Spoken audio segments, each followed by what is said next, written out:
नमस्कार दोस्तों, स्वागत है आप सभी का मेरे YouTube चैनल सृजन क्लासेस पे। बच्चों, आज हम लोग क्लास 9 CBSE का पहला चैप्टर हिस्ट्री का पढ़ेंगे, जिसका नाम है द फ्रेंच रेवोल्यूशन, फ्रांस की क्रांति। ठीक है बच्चों, देखिए क्रांति जो होता है, एक क्रांति का मतलब होता है कि पूरा संपूर्ण सिस्टम का चेंज हो जाना। ठीक है, संपूर्ण परिवर्तन जिसको बोलते हैं, उसी का नाम है क्रांति। ठीक है, रिवोल्ट भी होता है। रिवोल्ट का मतलब विद्रोह होता है। प्रोटेस्ट जो हम लोग देखते हैं कि किसी एक खास मुद्दे पर प्रोटेस्ट करते हैं। रिबिलियन मतलब विद्रोह हो गया। तो अलग अलग नामों से पुकारा जाता है। ये क्रांति है। क्रांति मतलब कि एक दिन 2 दिन में ख़त्म नहीं होगी। ये इसमें बहुत सारी घटना मिल करके अंतोगत्वा टोटल चेंज आता है। जो प्रेजेंट सिस्टम रहता है उस सिस्टम को उखाड़ के फेंक करके एक नए सिस्टम की स्थापना होती है, एक नए शासन प्रशासन की स्थापना होती है। उसी को क्रांति कहा जाता है। तो फ्रांस की जो क्रांति है उसके बारे में हम लोग को पढ़ना है। तो बच्चों, ऐसा नहीं है कि फ्रांस से पहले और कहीं क्रांति नहीं हुआ था। 1668 में सबसे पहले ब्रिटेन में क्रांति हुआ था। उस क्रांति का नाम था ग्लोरियस रेवोल्यूशन। उस क्रांति को ब्लडलेस रेवोल्यूशन कहा जाता है, जिसमें कि मोनार्की से शासन छिना करके चला गया था पार्लियामेंट्री के पास। ठीक है, और मैग्ना कार्टा के तहत एक कॉन्स्टिट्यूशन बनाया गया। उस कॉन्स्टिट्यूशन से ब्रिटेन का शासन प्रणाली चालू हुआ। पहले वहाँ पर राजा हुआ करते थे, तो राजा से हट करके अब पार्लियामेंट्री गवर्नमेंट बन गया। और नाम मात्र के एक जो रानी थी वो एक स्टैचू की तरह बन के रह गई, जैसे हमारे देश में भी राष्ट्रपति है। तो वो क्रांति पहले हुई। तो ये ब्रिटिश आइल्स में हुआ था, जो कि यूरोप से बहुत दूर है।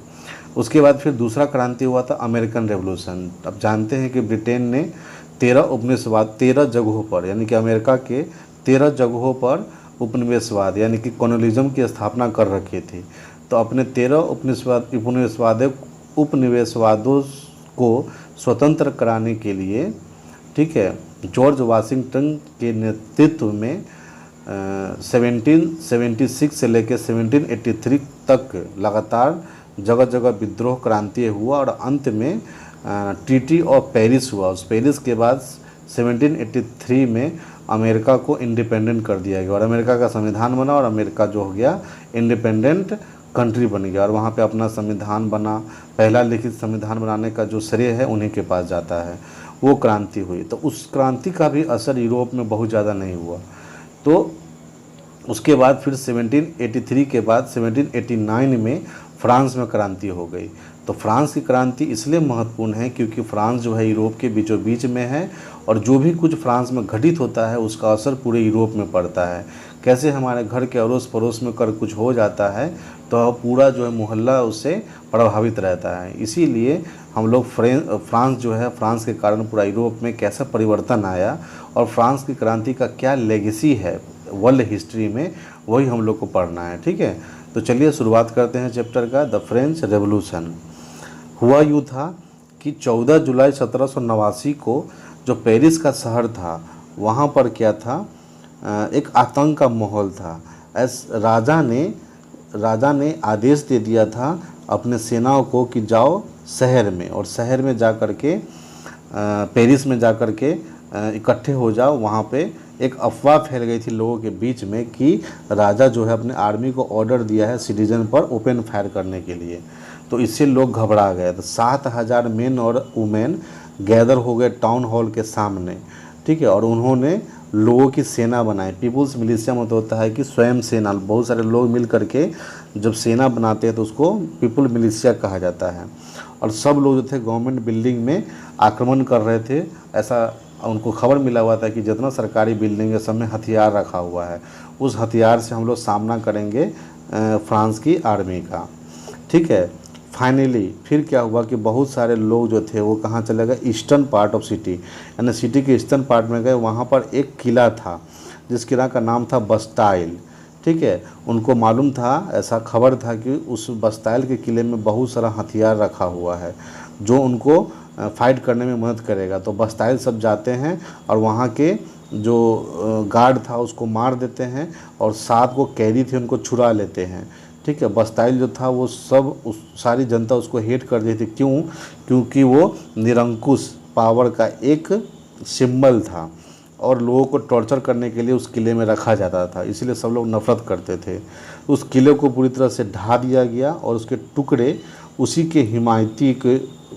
के हिमायतियों के बीच मार्केट में बेच दिया गया, यानी पूरी तरह से बस्ताइल का किला को ढा दिया गया, बर्बाद कर दिया गया। ठीक है, उसके बाद फिर पेरिस में और गांव में पूरी जगह पर आतंक का माहौल आ गया और सब जगह दंगा होने लगी। ठीक है, बहुत सारे लोग जो थे, जो रोटी का दाम बढ़ा हुआ था उसका विरोध करने लगे। ठीक है, तो कहा जाता है कि अचानक इतनी बड़ी घटना नहीं हुई, इस घटना के पीछे जो है बहुत सारा कारण है, एक चैन ऑफ इवेंट्स है, जिससे एक राजा जो था उस राजा को मार दिया गया और मारने के बाद वहाँ पे एक नया रिपब्लिक जो था वो इस्टेब्लिश किया गया। तो ये एक छोटी कहानी नहीं है, एक लंबी कहानी है, एक प्रोसेस है। उस पूरे प्रोसेस को हम लोग पढ़ेंगे। ये रहा बस्ताइल का किला, आप लोग देख रहे हैं सामने किस तरह से बम बारूद से इसको उड़ा दिया गया है, पूरी तरह से नष्ट कर दिया गया है। ठीक है, बस्ताइल के किला को ढाने के बाद चलिए अब लोग हम पढ़ते हैं कि ये जो घटना का वो कौन कौन सा सीरीज़ था, वो कौन कौन सा इवेंट था जिससे कि फ्रेंच रिवॉल्यूशन इतने बृहद स्तर पे हुआ और इतना टोटल चेंज हुआ। तो हम लोग का पहला टॉपिक है French society during the late 18th century. 18th century में फ्रेंच सोसाइटी कैसी थी 18वीं शताब्दी में, यानी 1701 से लेकर के 1799 के बीच में फ्रांस का सोसाइटी कितने भागों में बटा हुआ था। ठीक है, तो आप लोग को एक दिख रहा होगा बगल में, इसमें दिख रहा होगा, इसमें सबसे ऊपर जो थे क्लर्गी थे, यानी कि पादरी लोग थे। दूसरे जो थे कुलीन वर्ग, नोबेलिटी मतलब कुलीन वर्ग थे। और तीसरा जो भाग था वो थर्ड स्टेट का, उसमें big businessman, merchant, court officer, lawyer थे। उसके नीचे पीजेंट्स और आर्टिसियन, उसके नीचे स्मॉल बिजनेसमैन, लैंडलेस लेबर। सबसे नीचे पायदान पे ये थर्ड स्टेट के लोग थे, उसमें भी 3 कैटेगरी बटा हुआ है। और जो पहले जो 2 थे वो बहुत ज़्यादा राइट्स को एंजॉय करते थे, राजा का बहुत संरक्षण में रहते थे, राजा का बहुत इन पर मेहरबान रहते थे। ठीक है, राजा के बड़े बड़े पदों पर इन्हीं 2 वर्गों के लोग रहा करते थे। इसको पढ़ेंगे हम समाज के सोसाइटी, फ्रांस की सोसाइटी के बारे में। तो 1774 में लुइस 16 जो था वो बर्बन फैमिली का राजा बनता है। ठीक है, 20 साल की उम्र में बनता है वहाँ पर फ्रांस का राजा। और उसकी शादी जो होती है ऑस्ट्रिया की रानी मेरी एंटोनियोट से हो जाती है। ठीक है, जो कि बहुत फिजूल खर्ची थी। कहा जाता है कि मतलब हमेशा वो राजा को डिस्टर्ब करती थी और हमेशा मतलब राज्य के कामकाज में हस्तक्षेप करने के बाद बोलती थी कि मेरे लोगों को लगाइए, मंत्री का पद दिलाइए, यानी कि हमेशा इंटरफेयर करते रहती थी। ठीक है, जब राजा वो बना तो फ्रांस का खजाना खाली था। क्यों खाली था? क्योंकि फ्रांस ने अमेरिकन रेवोल्यूशन में अमेरिका की मदद की थी पैसों से, ब्रिटेन से आज़ादी दिलाने के लिए। और पहले से ब्रिटेन और फ्रांस के बीच में लड़ाई चल रहा था। ठीक है, तो 7 वर्षीय युद्ध जो था वो फ्रांस और ब्रिटेन के बीच में चल रहा था। तो फ्रांस ने मदद की थी किसका? अमेरिका का, ब्रिटिश से लड़ने के लिए। तो उसमें सारा पैसा उसका बर्बाद हो गया था, ख़त्म हो गया था। उसके बाद उसको मेंटेनेंस करने के लिए कोर्ट के एक्स्ट्रा मतलब कि फिजूल खर्ची कोर्ट में होता था। महल में ऐशो आराम में तो खर्च होता ही है, उस खर्च को पूरा करने के लिए उसके पास पैसे नहीं थे। लुइस 14 के समय 13 उपनिवेशवादों को आज़ाद कराया गया, है ना, क्योंकि कॉमन एनिमी ब्रिटेन था। उसके बाद इस लड़ाई के कारण 1 बिलियन लीवर का जो डेब्ट था वो बढ़ करके 2 बिलियन लीवर्स हो गया। ठीक है, और जो लेंडर्स थे वो 10% इंटरेस्ट पर अपना पैसा मांग रहे थे। तब French government was obliged to spend. तो फ्रेंच का जो गवर्नमेंट था वो बिल्कुल समझ उसको नहीं आ रहा था कि हम पैसा कहाँ खर्च करें। ठीक है, वो अकेला इस पैसों को वहन नहीं कर पा रहा था। यहाँ तक कि वो डेली का जो एक्सपेंस है, डेली का जो खर्चा है, आर्मी को चलाने का खर्चा है, कोर्ट का खर्चा, सरकारी यूनिवर्सिटी चलाने का खर्चा, ये सब भी नहीं जुटा पा रहा था। इसलिए उसके मन में आ रहा था कि हम टैक्स बढ़ाएं जनता के ऊपर। ठीक है, फ्रेंच सोसाइटी जो था 18th सेंचुरी में वो 3 स्टेट में बटा हुआ था, हमने बताया। तो कौन टैक्स पे करता है, कौन नहीं करता है, वो हम पढ़ेंगे। तो सोसाइटी जो था, स्टेट, वो पहले फेडरल सिस्टम चलता था वहाँ पर मिडिल एज में। ओल्ड रिजीम कहा जाता है उसको, पुरातन व्यवस्था कहा जाता है। तो 1789 से पहले ओल्ड रिजीम चलता था, वहाँ फेडरल सिस्टम चलता, समांतवादी व्यवस्था। ठीक है, उसके बाद फ्रेंच सोसाइटी कैसे ऑर्गेनाइज था? पीजेंट्स और जो लेबर्स थे वो 90% पॉपुलेशन में थे। ठीक है, लेकिन उनके पास ज़मीन बहुत कम था। 60% ज़मीन जो था वो नोबल और चर्च के पास था, जो समाज के जो ऊपरी 2 वर्ग थे नोबल क्लर्की उनके पास था। ठीक है, क्लर्की और नोबिलिटी जो थे उसके उनको स्पेशल प्रिविलेज मिला हुआ था जन्म से।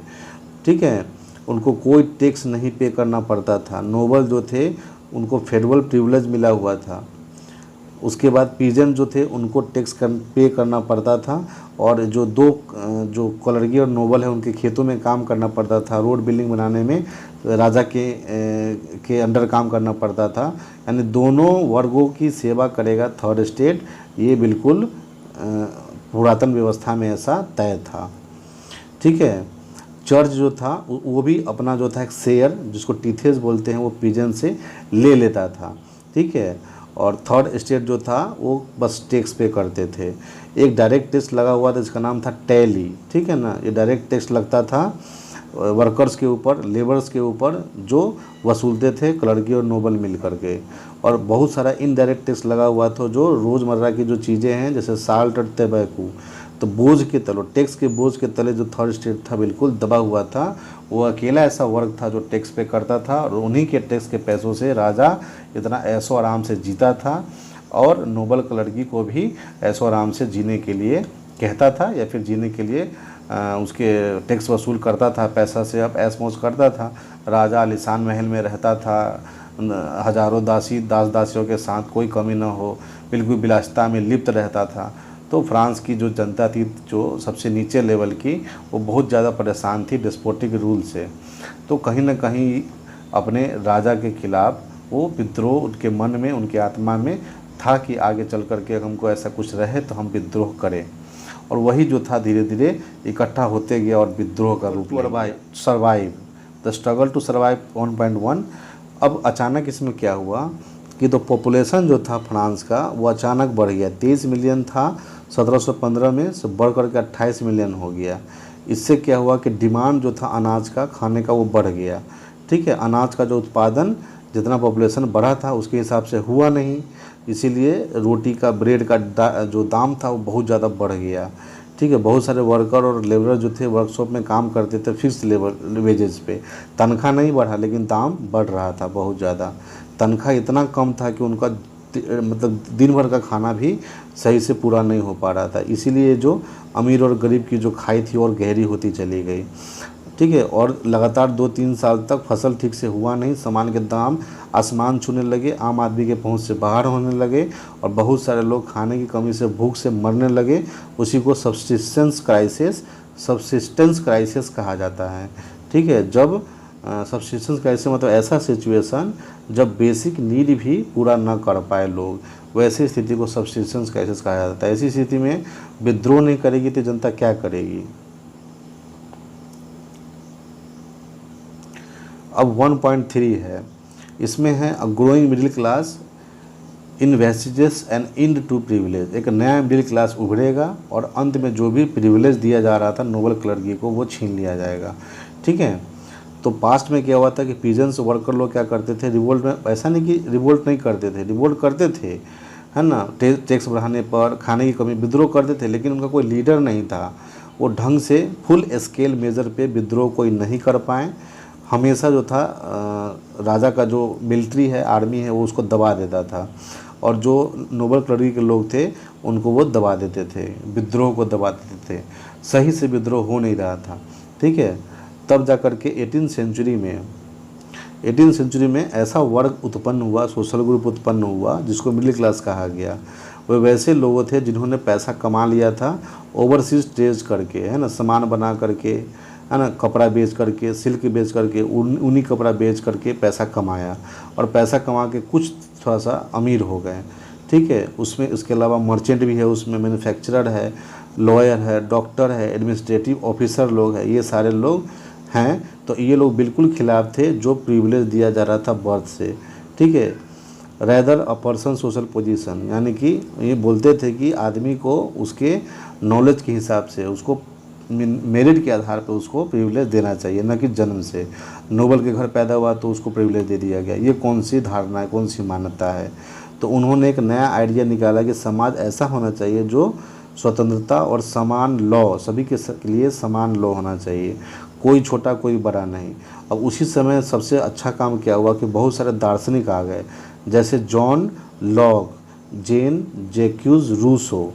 तो इन्होंने अपनी किताब लिखी the two treatise of government. Locke ने बोला कि doctrine of divine absolute right, जो राजा के पास सारे अधिकार नहीं होने चाहिए, ठीक है ना, बांटना चाहिए जनता के बीच में, ठीक। तो फिर रूसो ने क्या बोला, बोला कि सरकार के बीच में और जनता के बीच में क्या होना चाहिए, जो सरकार चुना जाए वो जनता का ही रिप्रेजेंटेटिव होना चाहिए।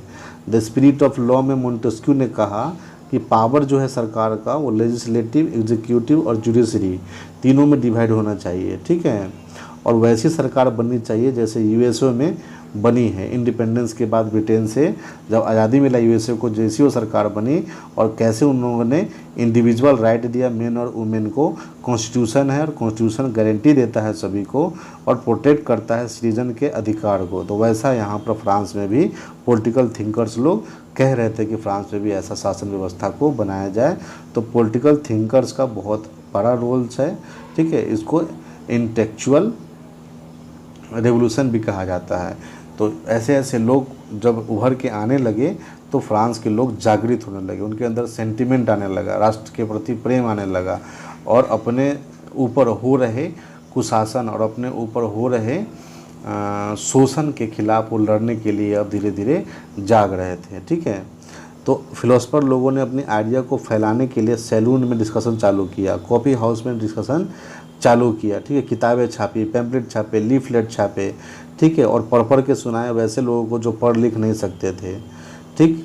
और इनको एक खबर लग गई थी कि लुइस 16 जो है वो प्लान कर रहा है अपने खर्चों को पूरा करने के लिए, क्या करेगा, ठीक है। और ये प्रिविलेज का जो सिस्टम है उसके खिलाफ प्रिविलेज जो दिया जा रहा है उसको बंद करने के लिए बोल रहा था वो उसके लिए। और जो लुइस 16 था अपने खर्चों को पूरा करने के लिए टैक्स बढ़ाना चाहता था। तो टैक्स लगेगा किस पे, थर्ड स्टेट पे। तो फिर आगे वाले चैप्टर में हम लोग, आगे वाले पार्ट में हम लोग पढ़ेंगे कि राजा ने टैक्स बढ़ाने के लिए क्या किया। राजा खुद टैक्स नहीं बढ़ा सकता था, उसके लिए उसको स्टेट जनरल से परमिशन लेना पड़ता था। तो इसका कहानी फिर हम लोग अगले लेक्चर में पढ़ेंगे। तब तक आप लोग इसको क्या कीजिए, रिवाइज़ कीजिए, एक दो बार वीडियो देखिए, लाइन बाय लाइन पढ़ाया गया है। हाँ, कहीं भी अगर आपको लगता है गलती तो फीडबैक ज़रूर दीजिएगा, मेरा प्रयास कैसा रहा ज़रूर बताइएगा, ठीक है। और कोई सुझाव हो कैसे वीडियो को और बेहतर बनाया जाए, कैसे और ज़्यादा से ज़्यादा ज्ञान आपको दिया जाए, हर एक लाइन, हर एक वर्ड, हर एक सेंटेंस, कहीं भी आपको दिक्कत हो आप ज़रूर कमेंट करके हमें बताइए। आपके कमेंट्स का हम स्वागत करेंगे, आपके सवालों का स्वागत करेंगे, आपकी शिकायत को हम बड़े प्यार से सॉल्व करने की कोशिश करेंगे। बहुत बहुत धन्यवाद आप सबका। और पढ़ते रहिए और लगातार ये हिस्ट्री का चलेगा और सारा वीडियो जो है हिस्ट्री का चैप्टर का अपलोड हो जाएगा। आप लोग बिल्कुल पेशेंस के साथ इस वीडियो को देखिए, समझिए और अपने ज्ञान में वृद्धि कीजिए, ठीक है। फिर मिलेंगे अगले वीडियो में, अगले